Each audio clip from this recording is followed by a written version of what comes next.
Student, welcome back to my channel Samrat Kanvi. Student, आज की इस वीडियो में आप लोगों को बताने वाला हूं सामाजिक विज्ञान का पेपर, वो भी अर्धवार्षिक का। मेरे प्यारे बच्चों, वायरल पेपर आप लोगों को बता रहा हूं, चाहे आप किसी भी डिस्ट्रिक्ट से हो मेरे प्यारे बच्चों, हर एक डिस्ट्रिक्ट में यही पेपर पूछा जा रहा है। और ये आप लोगों का 70 में 97 बिल्कुल मैं आज की इस वीडियो में पक्का कराने वाला हूं। और 95% मार्क्स लाकर दिखा दीजिए कि इस बार अर्धवार्षिक का टॉपर आप ही हो। मेरे प्यारे बच्चों, जितने बच्चे कक्षा 10 में हैं और अर्धवार्षिक का पेपर दे रहे हैं, उनके पास इस वीडियो को जरूर से जरूर पहुंचा देना। सेम टू सेम ये पेपर आप लोगों का बनके आने वाला है आपके इस विद्यालय में। और यहाँ पे नाम और अनुक्रमांक लिख लेना मेरे प्यारे बच्चों। इस पेपर को हल करने के लिए 3 घंटे 5 मिनट का समय मिलेगा। और 3 घंटे नहीं मेरे प्यारे बच्चों, आपसे वादा करता हूं कि 2.5 घंटे से कम भी समय लगेंगे। पूरा का पूरा क्वेश्चन पेपर को आप सॉल्व कर पाओगे, क्योंकि सेम पेपर आपका बनेगा यही। बस आप लोगों को आंसर याद करके जाना है और लिखना है। सबसे पहले यहाँ पे सामान्य निर्देश दिया गया। निर्देश पढ़ना बहुत ही ज्यादा कंपलसरी है। पहला निर्देश बोला है कि प्रारंभ के 15 मिनट परीक्षार्थियों को प्रश्न पत्र पढ़ने के लिए निर्धारित है। मतलब कि 15 मिनट आपको टाइम दिया जाएगा इस क्वेश्चन पेपर को पढ़ने के लिए, और 3 घंटे में इस क्वेश्चन पेपर को सॉल्व करना होगा। दूसरा निर्देश, यह प्रश्न पत्र 2 खंडों में अ एवं ब में विभाजित है। यह जो सामाजिक विज्ञान का पेपर है 2 खंडों में बना हुआ है। एक तो खंड अ में, दूसरा खंड ब में। इसके बाद तीसरा है कि खंड अ में 20 अंक के बहुविकल्पीय प्रश्न हैं, जिनके उत्तर OMR उत्तर पत्रक पर देने हैं। देखिए, खंड अ में 20 बहुविकल्पीय प्रश्न रहेगा, उनका उत्तर आपको कहां पे देना होगा? OMR शीट पे देना होगा। इसके बाद चौथा है, कह रहा है कि खंड ब जो है 50 अंकों का है। इसमें आपको लघु उत्तरीय प्रश्न, दीर्घ उत्तरीय प्रश्न एवं मानचित्र संबंधित प्रश्न देखने को मिलेगा। मानचित्र संबंधित प्रश्न 10 नंबर का तो मानचित्र ही पूछा जाएगा, वो भी मैं पूरा का पूरा सलूशन बताने वाला हूं आप लोगों को। पांचवा है कि प्रत्येक प्रश्न के लिए निर्धारित अंक उसके सम्मुख अंकित है। मतलब हर एक प्रश्न के आगे लिखा हुआ मिलेगा कि वो प्रश्न 1 नंबर का है, कि 2 नंबर का है, कि 4 नंबर का है, कि 6 नंबर का है। जितना भी नंबर का होगा उसके सामने लिखा हुआ मिलेगा। तो ये निर्देश था। निर्देश डिटेल में मैंने पढ़ के आप लोगों को बता दिया। देखिए, पेपर आप लोगों का स्टार्ट यहां से हो रहा है। सबसे पहले आया है खंड अ। खंड अ जो है वस्तुनिष्ठ प्रश्न है और उसमें बहुविकल्पीय प्रश्न दिया है। देखिए, 20 अंक का बहुविकल्पीय प्रश्न पूछा है। देखिए, पहला ही प्रश्न कितना सिंपल पूछा है। कई बार इस प्रश्न को मैं करा चुका हूं और अर्धवार्षिक पेपर में देखिए पूछ दिया। कह रहा है यहाँ पे कि यंग इटली सोसाइटी का संस्थापक कौन था? 1 नंबर के लिए प्रश्न पूछा है। तो यंग इटली सोसाइटी का जो संस्थापक था मेरे प्यारे बच्चों, वो था मेजनी, क्योंकि कई बार मैं इस क्वेश्चन को करा चुका हूं। कौन था? मेजनी था। तो डी वाला जो है बिल्कुल राइट आंसर हो जाएगा। दूसरा प्रश्न देख लो, कह रहा है कि नेपोलियन का संबंध जो है किस देश से था? 1 नंबर के लिए प्रश्न। तो नेपोलियन का संबंध तो फ्रांस से था। फ्रांस दिया है, बिल्कुल देखिए सी वाला ऑप्शन जो होगा बिल्कुल राइट आंसर हो जाएगा। नेपोलियन का संबंध फ्रांस देश से था। इसके बाद तीसरा प्रश्न देख लो, कह रहा है कि करो या मरो का नारा किसका था? 1 नंबर के लिए प्रश्न है। तो ये तो नारा महात्मा गांधी का था। करो या मरो का नारा किसका था? महात्मा गांधी। यहाँ पे डी वाला ऑप्शन जो होगा बिल्कुल राइट आंसर हो जाएगा, महात्मा गांधी। आगे बढ़ चलते हैं। चौथा प्रश्न देख लीजिए, कह रहा है कि सविनय अवज्ञा आंदोलन कब चलाया गया? 1 नंबर के लिए प्रश्न है। तो सविनय अवज्ञा आंदोलन जो चलाया था सन 1930 ईस्वी में। सी वाला ऑप्शन जो होगा बिल्कुल राइट आंसर हो जाएगा, सन 1930 में। आगे देख लो, पांचवा कह रहा है कि 1929 में आर्थिक महामंदी का मुख्य कारण क्या था? 1 नंबर के लिए प्रश्न मेरे बच्चों। तो जो आर्थिक महामंदी आई थी 1929 में, तो उसका मुख्य जो कारण था वो था कृषि क्षेत्र में अधिक उत्पादन। 1 नंबर के लिए प्रश्न मेरे प्यारे बच्चों।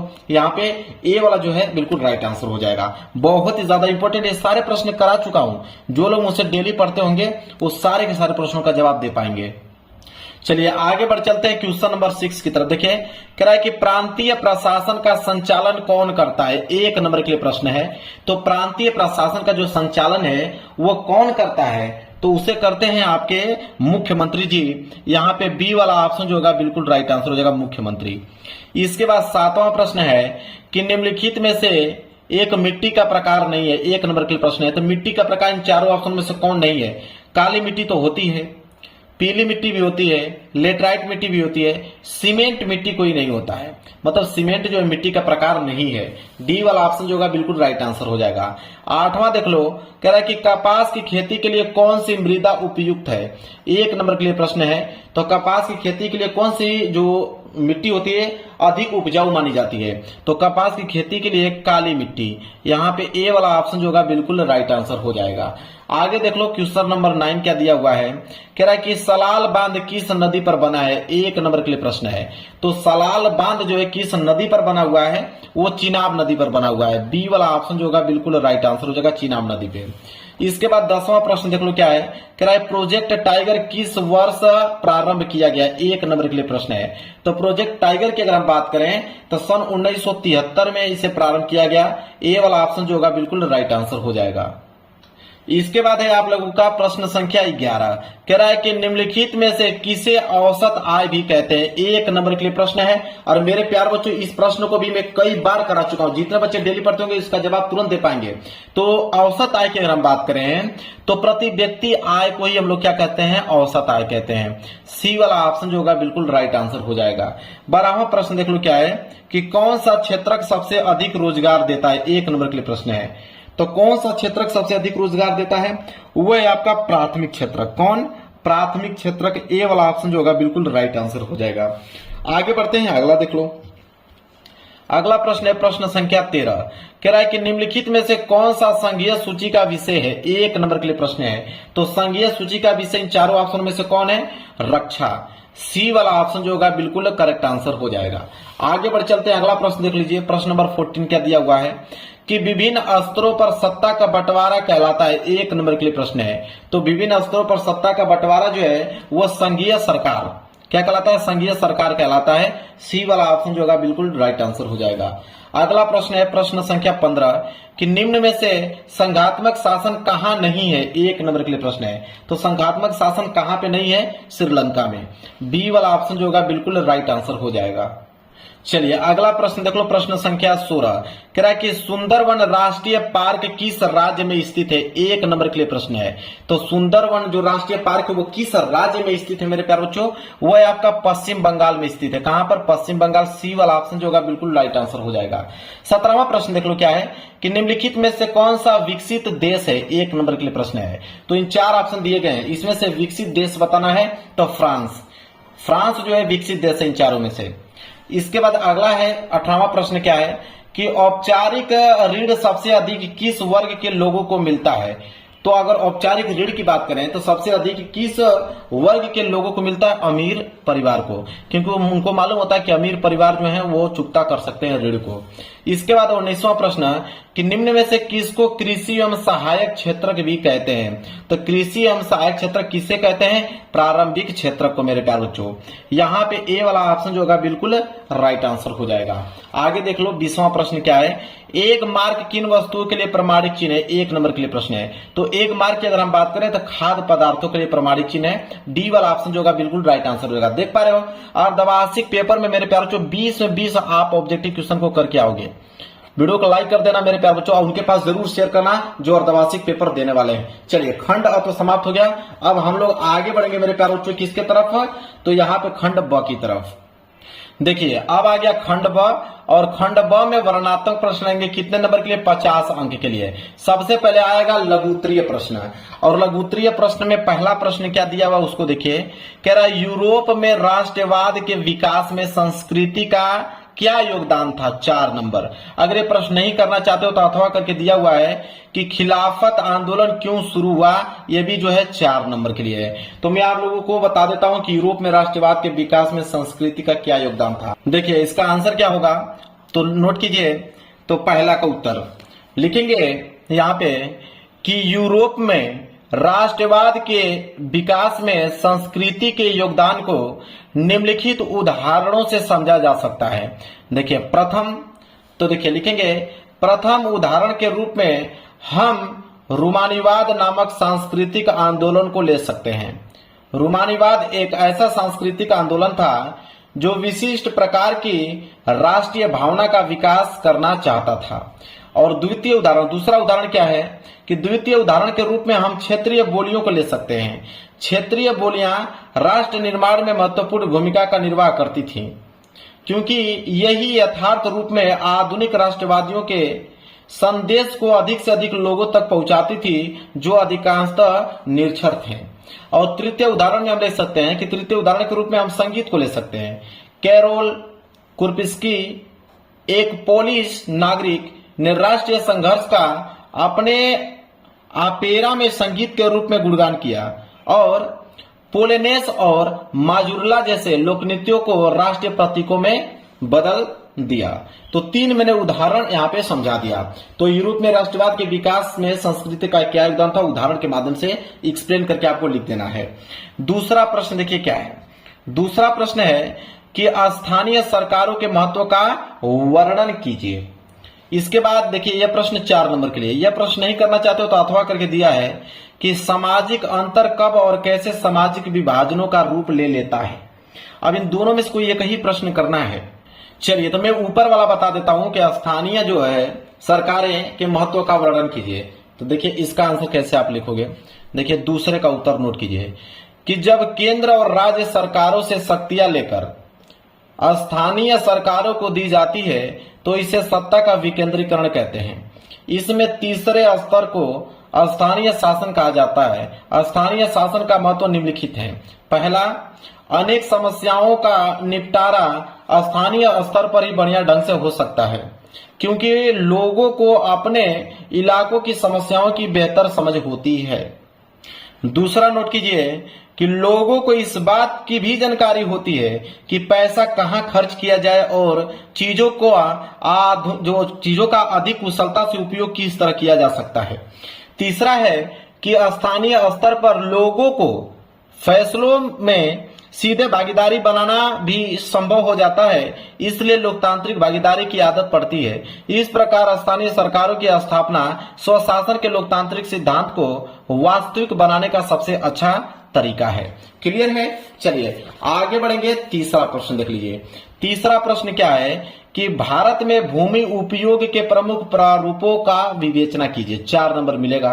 अगर ये नहीं करना चाहते हो तो अथवा करके दिया हुआ है कि संसाधन नियोजन की आवश्यकता क्यों पड़ती है, इस हेतु कोई 3 उपाय बताइए। यह भी आपका 4 नंबर का ही है, तो मैं यही वाला बता देता हूं। तीसरे का अथवा कि संसाधन नियोजन की आवश्यकता क्यों पड़ती है, 3 उपाय भी। तो नोट कीजिए तीसरे का अथवा, देखिए लिखा भी है तीसरे का अथवा। उत्तर नोट कीजिए, संसाधनों के विवेकहीन और अति उपयोग के कारण संसाधन नियोजन की आवश्यकता पड़ती है। इस हेतु 2 उपाय निम्नवत हैं। 2 उपाय क्या, मैं यहाँ पे 4 उपाय आपको बता देता हूं, लिख लो। 4 उपाय निम्नवत हैं। 3 ही उपाय पूछा, मैं 4 बता देता हूं। पहला, देश के विभिन्न प्रदेशों में संसाधनों की पहचान और उसकी तालिका तैयार करना। दूसरा, राष्ट्रीय विकास योजनाओं तथा संसाधन विकास योजनाओं के मध्य समन्वय स्थापित करना। तीसरा, उपयुक्त प्रौद्योगिकी कौशल तथा संस्थागत नियोजन ढांचे को तैयार करने के लिए संसाधन विकास योजनाएं लागू करना। और चौथा है कि क्षेत्रीय सर्वेक्षण के साथ मानचित्र बनाना तथा संसाधनों की गुणवत्ता एवं मात्रात्मक प्रवृत्तियों का अनुमान लगाना तथा मापन करना। तो 4 मैंने बता दिया, नोट कर लो। इसके बाद है यहां पे चौथा प्रश्न। चौथा प्रश्न है कि कोपरा पर संक्षिप्त टिप्पणी लिखिए। 4 नंबर। अगर ये प्रश्न नहीं करना चाहते हो तो अथवा करके दिया है कि वैश्वीकरण से आप क्या समझते हैं, अपने शब्दों में स्पष्ट कीजिए। 4 नंबर। तो मैं यही आपको बता देता हूं कि वैश्वीकरण से आप क्या समझते हैं, ठीक है, अपने शब्दों में वर्णन कीजिए, नोट कीजिए। तो यहाँ पे चौथा का अथवा उत्तर नोट कीजिए मेरे प्यारे बच्चों कि वैश्वीकरण का अर्थ एक ऐसी व्यवस्था से है जिसमें किसी भी देश की अर्थव्यवस्था को विश्व की अन्य अर्थव्यवस्थाओं से विदेशी व्यापार एवं विदेशी निवेश द्वारा जोड़ा जाता है।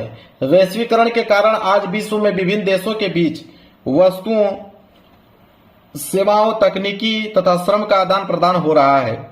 इस कार्य में बहुराष्ट्रीय कंपनियां बड़ी महत्वपूर्ण भूमिका निभाती हैं जब वे अपनी इकाइयां संसार के विभिन्न देशों में स्थापित करती हैं। क्लियर है। चलिए अब आ गया आप लोगों का दीर्घोत्तरीय प्रश्न। प्रश्न संख्या 5वां बोला यहाँ पे कि महामंदी का क्या आशय है, इसके मुख्य 2 कारण बताइए, इसके 2 प्रभाव भी लिखिए। आपको कितना नंबर दिया जाएगा, 6 नंबर। अगर ये प्रश्न नहीं आता है तो अथवा करके दिया है कि प्रथम विश्व युद्ध के विश्व पर पड़ने वाले प्रभाव का वर्णन कीजिए। 6 नंबर। तो दोनों में से कोई एक ही करना है। मैं ऊपर वाला बता देता हूं कि महामंदी का क्या आशय है और इसके 2 कारण और प्रभाव भी बता देता हूं। चलिए नोट कीजिए यहाँ पे 5वें का उत्तर कि 1929 की महामंदी का प्रभाव भारत भी पड़ा। महामंदी ने भारतीय व्यापार को फौरन प्रभावित किया।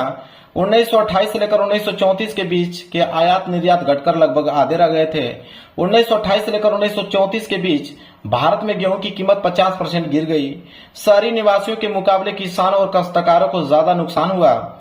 यद्यपि कृषि उत्पादों की कीमत तेजी से नीचे गिरी, लेकिन सरकार ने लगान वसूली में छूट देने से इनकार कर दिया। सबसे बुरी मार उन काश्तकारों पर पड़ी जो विश्व बाजार के लिए उपज पैदा करते थे। टाट का निर्यात बंद होने से कच्चे पटसन की कीमतें 60% से ज्यादा गिरावट आ गई। मंदी के इन सालों में भारत कीमती धातुओं, खासतौर से सोने का निर्यात करने लगा। 1931 में मंदी अपने चरम पर थी और ग्रामीण भारत असंतोष से उथल पुथल से गुजर रहा था। यह मंदी शहरी भारत के लिए अधिक दुखदायी नहीं रही।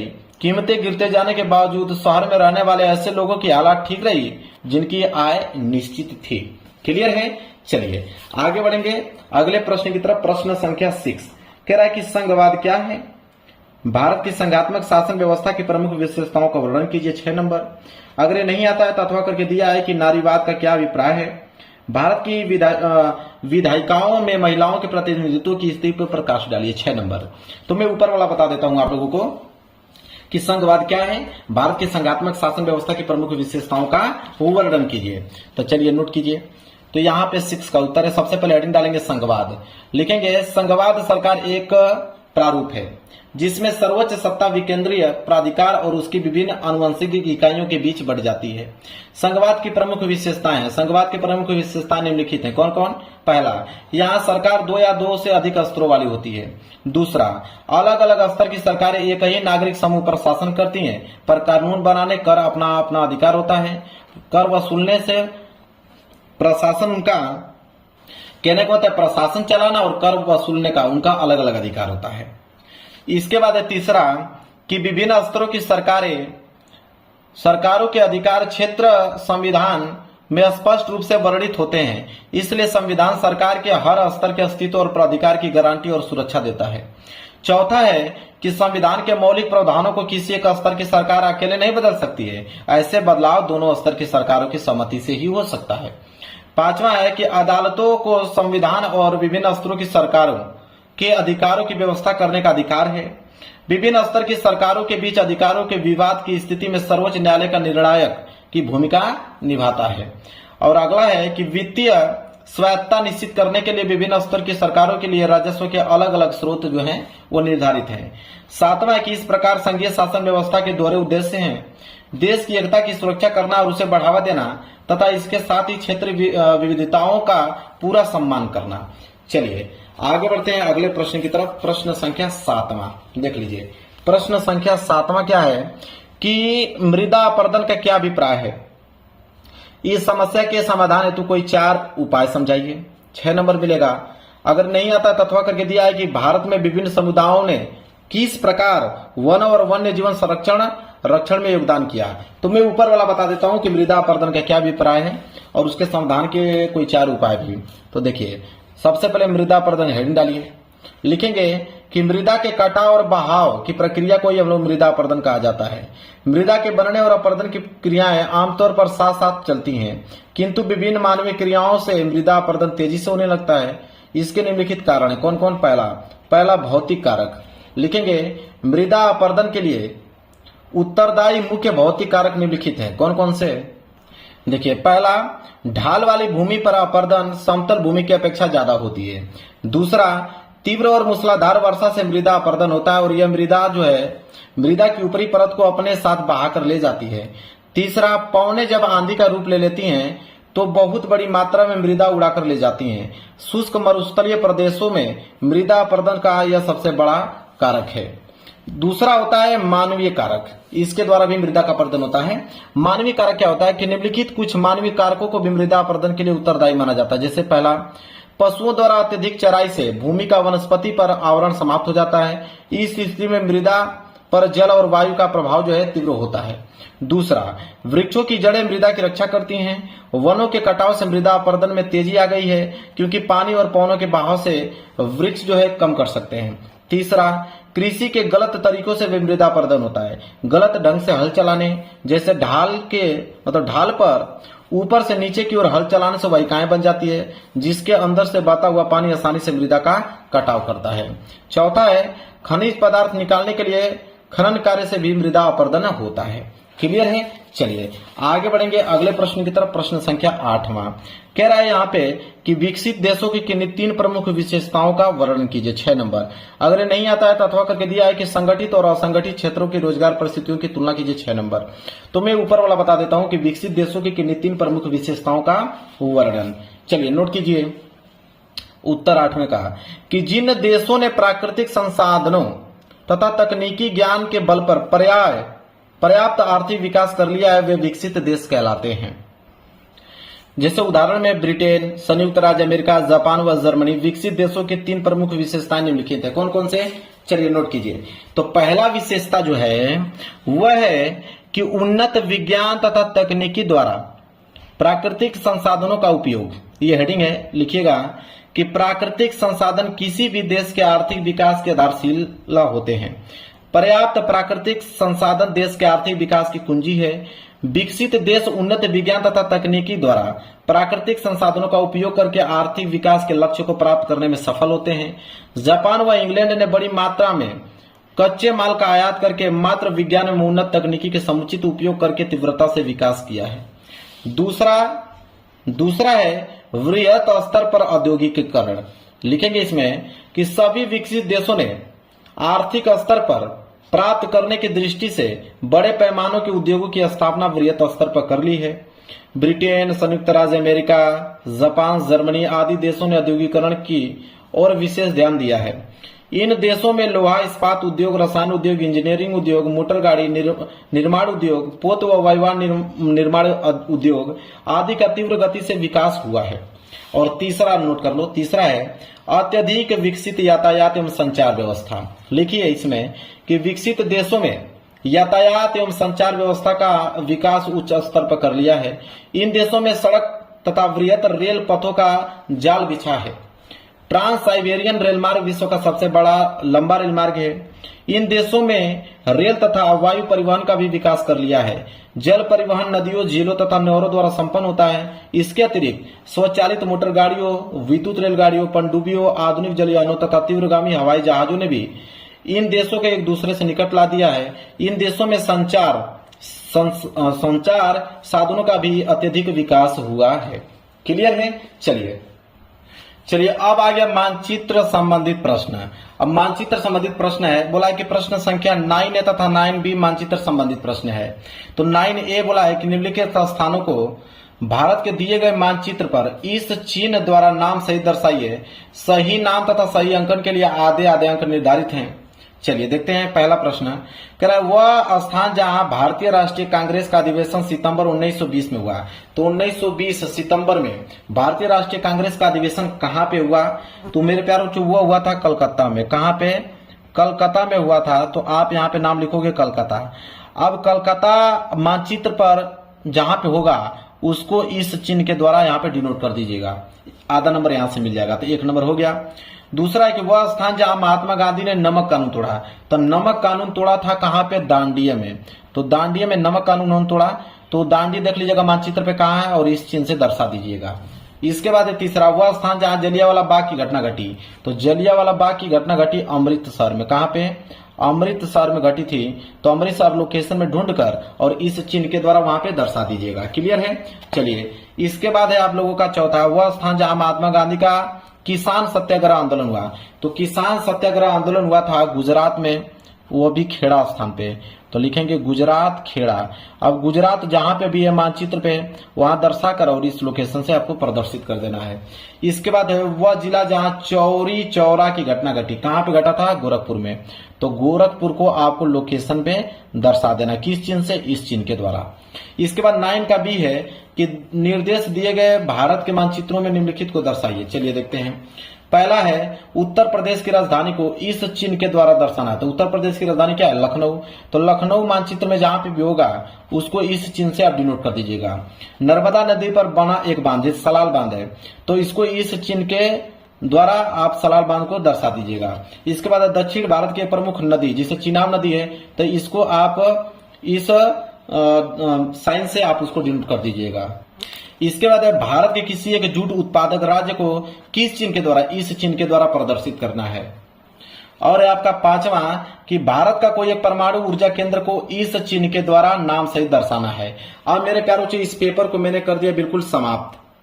चलिए, अगर आप भी सामाजिक विज्ञान में 95% लाना चाहते हैं तो इस पेपर को जरूर से जरूर सॉल्व करके जाइएगा मेरे प्यारे बच्चों।